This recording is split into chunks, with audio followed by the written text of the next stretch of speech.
Begitu, barangkali Bapak memastikan ngajar, adik, atau sebagainya yang lain. Jadi saya sampaikan biar dalam terakhir pertemuan sementara kita ini pengajian bulanan juga, pengajian mingguan juga kita tutup sementara biar semuanya kita sama-sama plong. Kita saudara muslim harus plong, tidak boleh menyimpan rasa dengki, tidak boleh menyimpan rasa benci ataupun yang lain. Kita adalah saudara muslim yang diikat dengan ikatan satu akidah, kalimat syahadat, asyhadu an la ilaha illallah wa asyhadu anna muhammadar rasulullah. Makanya ingat-ingat hadirin sekalian, kalau di antara kita, di antara jamaah punya kesalahan-kesalahan baik disengaja atau tidak, kemudian itu tidak boleh tersimpan rasa kebencian itu sampai 3 hari. Nabi kita Muhammad SAW melarang siapapun kita, sepintar apapun kita, setingkat tinggi derajat apapun kedudukan kita di dunia, ketika ada saudara muslim kita mengalami kesalahan, haram hukumnya lebih dari 3 hari masih menyimpan rasa benci itu. Seperti itu. Itu yang diminta oleh Nabi kita Muhammad SAW adalah ikatan persaudaraan satu akidah, yaitu saudara sesama muslim, bukan sesama saudara kandung, bukan sama saudara bertetangga, bukan. Tapi selama kita masih mengucapkan kalimat syahadat yang sama, melakukan ibadah sholat yang sama, melakukan ajaran-ajaran yang diajarkan oleh Nabi kita Muhammad SAW sama, maka kita sesungguhnya adalah saudara muslim. Saudara muslim, satu muslim dengan muslim lainnya wajib menjaga kehormatan saudara muslim lainnya, wajib menjaga harga diri setiap muslim saudara lainnya, wajib menjaga kemuliaan ataupun darah dan hartanya daripada saudara muslim kita. Maka saya katakan apa yang disampaikan oleh Nabi kita Muhammad SAW haram hukumnya orang Islam membenci orang Islam. Makanya hati-hati, hilangkan rasa kebencian itu, hilangkan rasa kedengkian itu. Sesungguhnya kita sudah memiliki janji setia kepada Nabi kita Muhammad SAW, janji setia langsung juga kepada Allah Subhanahu wa taala dengan satu ikatan asyhadu an la ilaha illallah wa asyhadu anna muhammadar rasulullah. Maka jaga agar kemurnian syahadat itu yang kita bacakan tetap terjaga murni sampai ke bawah mati. Insyaallah jaga hati kita semuanya. Kemudian hadirin sekalian, selain mengucapkan terima kasih jazakumullah khair, dan juga tentunya kami mewakili seluruh panitia dan juga mewakili yang lain-lain lah yang terkait dengan peringatan Maulid, mohon dibukakan pintu maaf yang seluas-luasnya. Mungkin barangkali kemarin panitia atau jamaah yang hadir di dalam peringatan Maulid ada hal-hal yang tidak berkenan ataupun ada yang tidak enak di dalam peringatan Maulid itu, sekali lagi saya mohon dibukakan pintu maaf yang seluas-luasnya. Itu insyaallah maafnya, maklumnya di dalam peringatan Maulid itu pun menjadikan amal soleh kita tetap terjaga di sisi Allah Subhanahu wa taala. Amin ya rabbal alamin. Hadirin, terakhir mari kita sama-sama simak, kita perhatikan satu hadis Nabi kita Muhammad SAW. Bismillahirrahmanirrahim. Waruwiya anna Huzaimah wa ibna Hibban wa annahu radhiyallahu anhu sha'idal mimbar faqala amin amin amin. Hadis yang diriwayatkan oleh Sayyidina Ibnu Huzaimah dan juga Sayyidina Ibnu Hibban, sesungguhnya beliau berkata radhiyallahu ta'ala anhu sha'id annahu sallallahu alaihi wasallam sha'idal mimbar faqala amin amin amin. Diceritakan pada saat Nabi kita Muhammad sallallahu alaihi wasallam menaiki anak tangga, beliau hendak melakukan khutbah. Pada saat itu beliau mengucapkan amin amin amin 3 kali, terdengar oleh para sahabat Nabi kita Muhammad SAW. Jadi pas anak tangga mimbar Nabi kita Muhammad SAW itu memiliki anak tangga yang tinggi, beberapa anak tangga.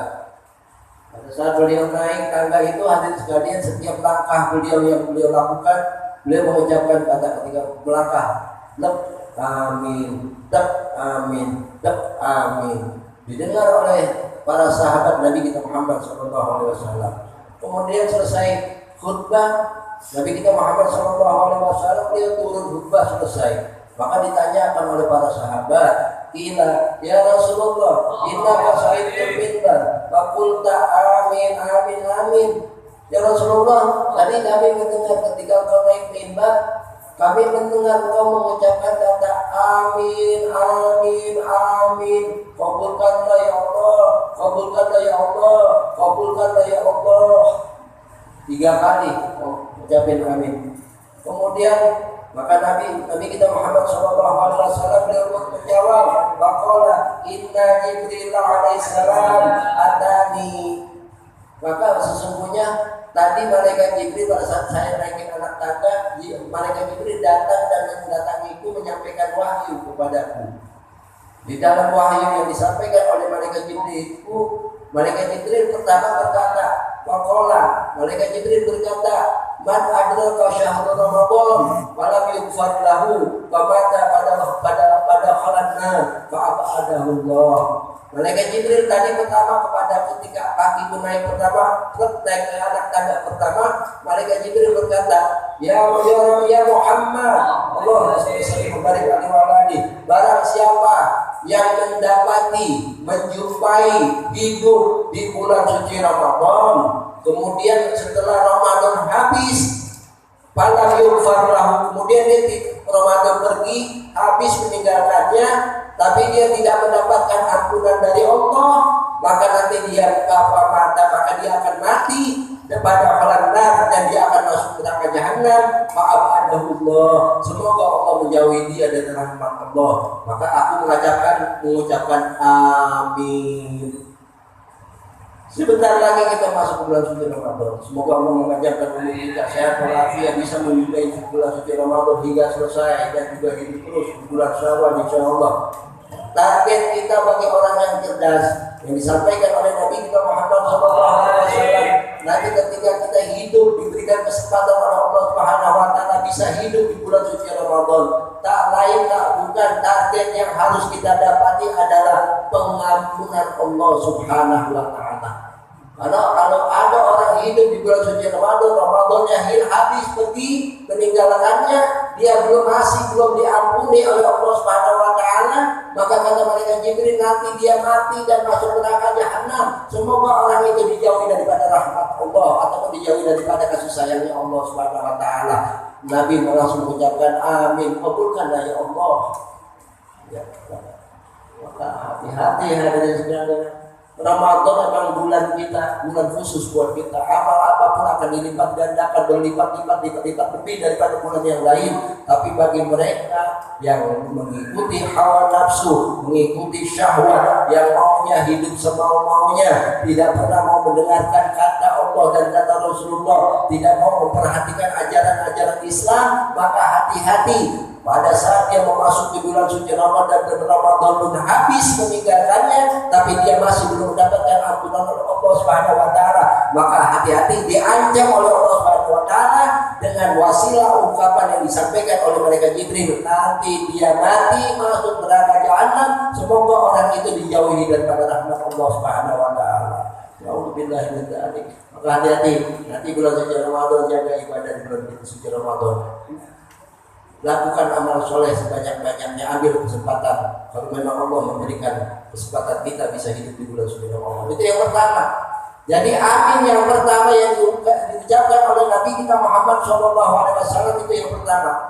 Memasuki bulan suci Ramadan hilang, harus dapat ampunan Allah Subhanahu wa taala agar kita tidak mendapatkan doa daripada Nabi kita Muhammad SAW. Seperti itu hadirin sekalian. Kemudian yang kedua, waman adraka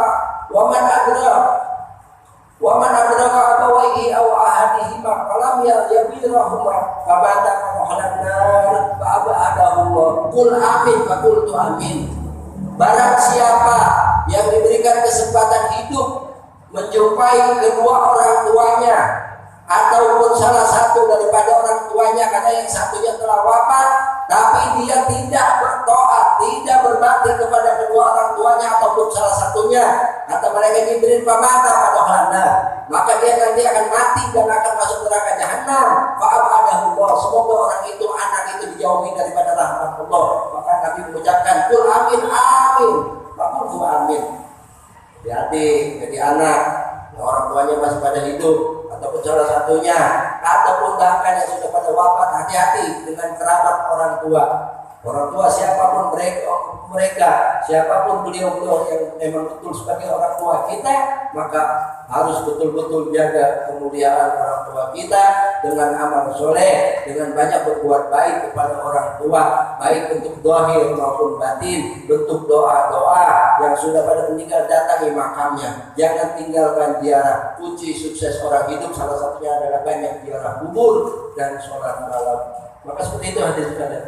Ambil kesempatan ini, ambil peringatan yang disampaikan oleh malaikat Jibril kepada Nabi kita Muhammad SAW. Jadilah anak-anak yang soleh, jadilah anak-anak yang soleha, jadilah anak-anak yang berbakti kepada kedua orang tua. Kalau ingin mendapatkan rahmat ataupun kasih sayang Allah Subhanahu wa Ta'ala.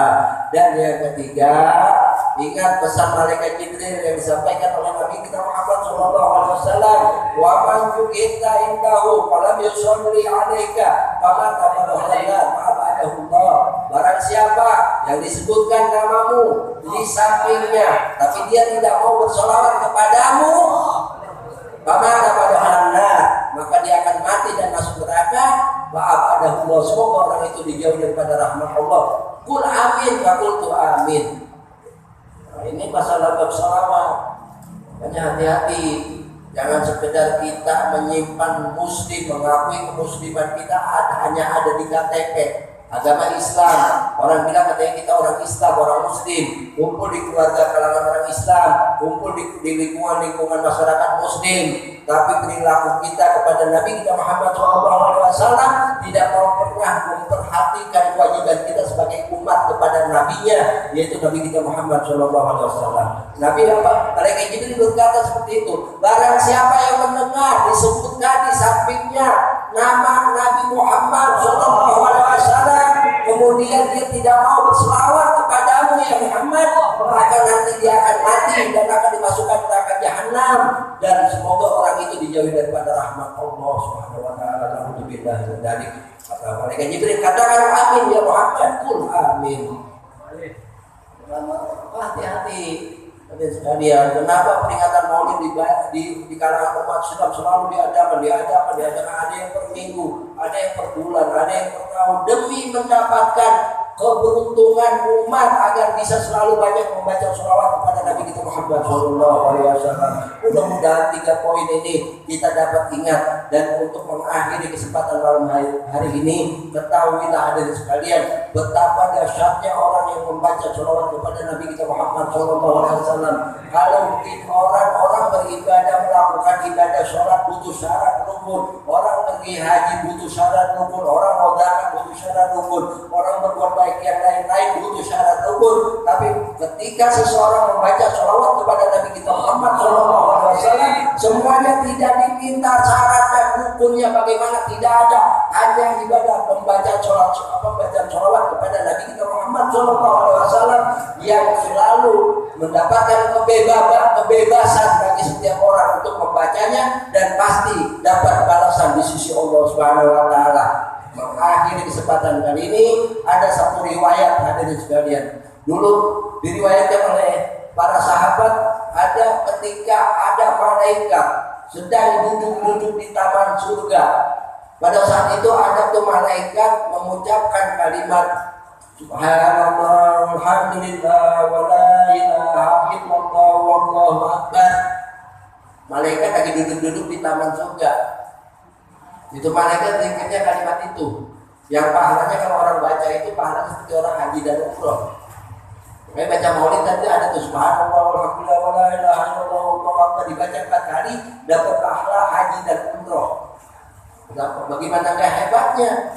Bagaimana enggak hebatnya orang mengikuti ajaran peringatan maulid, diajarkan oleh yang baca maulid dengan ucapan itu. Dibarengi baca kalimat subhanallah walhamdulillah wala ilaha illallah wallahu akbar. Orang yang baca 4 kali kalimat itu diberikan pahala oleh Allah Subhanahu wa taala seperti orang yang melakukan ibadah haji dan umroh yang mabrur, yang makbul. Seperti itu hadirin sekalian. Itu malaikat lagi duduk-duduk. Berlama-lama itu malaikat duduk di taman surga membaca kalimat itu hadirin sekalian. Dalam posisi di situ berlama-lama. Tapi ketika malaikat itu berubah bacaannya dengan membaca sholawat kepada Nabi kita Muhammad SAW, dibacakan oleh para malaikat itu hadirin sekalian, bacaan kalimat Allahumma sholli ala Muhammad wa ala ali Muhammad. Sekali dia itu malaikat itu baca, duduk yang tadinya malaikat duduk berendengan sama-sama, itu semuanya duduk, tiba-tiba semuanya berpisah. Tiba-tiba itu surganya Allah Subhanahu wa taala, tamat surganya Allah Subhanahu wa taala ketika mendengar nama Nabi Muhammad sallallahu alaihi wasallam dibacakan, diucapkan oleh malaikat, itu taman surga melar semakin panjang, semakin jauh. Kemudian mereka berpisah dengan disebabkan bacaan sholawat. Malaikat ini yang tadinya duduk berendeng karena sama-sama baca sholawat, mereka akhirnya itu posisi keadaan surganya Allah semakin melebar, semakin meluas, sehingga memberikan jarak yang amat sangat jauh antara malaikat satu dengan yang lain, disebabkan surga mendengar nama Nabi kita Muhammad SAW. Dan ketahuilah surga diciptakan oleh Allah Subhanahu wa taala dari nur Nabi kita Muhammad SAW. Ketika surga mendengar nama Nabi Muhammad SAW, itu surga rindu seperti bayi yang ingin berjumpa dengan ibunya. Maka semakin luas, semakin lebar, semakin luas, semakin lebar. Maka yang kita dapat ambil pelajaran adalah semakin banyak kita membaca sholawat kepada Nabi kita Muhammad SAW, semakin banyak kesempatan bagi kita untuk memperluas tempat kita di surganya Allah Subhanahu wa taala.